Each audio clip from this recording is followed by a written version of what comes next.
ইসরায়েলের ধারাবাহিক হামলায় প্রায় ৮০% ভবন ধ্বংস হয়ে যাওয়া গাজা পুনর্গঠনে প্রায় $৫০ মিলিয়ন খরচ হবে বলে জানিয়েছেন মার্কিন প্রেসিডেন্ট ডোনাল্ড ট্রাম্পের ঘনিষ্ঠ সহকারী ও বিশেষ দূত স্টিভ উইটকফ।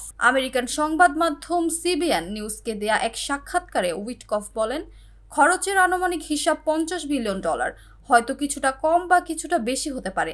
তিনি আরও যোগ করেন, আমার মনে হয় ওই অঞ্চলের জন্য এই পরিমাণ অর্থ তেমন বড় কিছু নয়।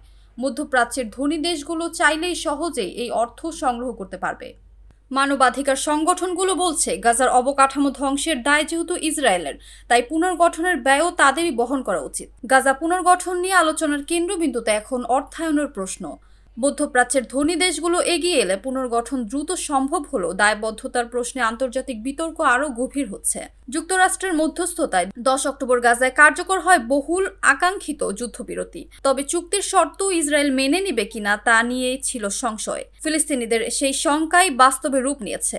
ফিলিস্তিন কর্তৃপক্ষের দাবি, যুদ্ধবিরতি কার্যকর হওয়ার পর থেকে এ পর্যন্ত 80 বার চুক্তি লঙ্ঘন করেছে Israel. NAN TV news desk.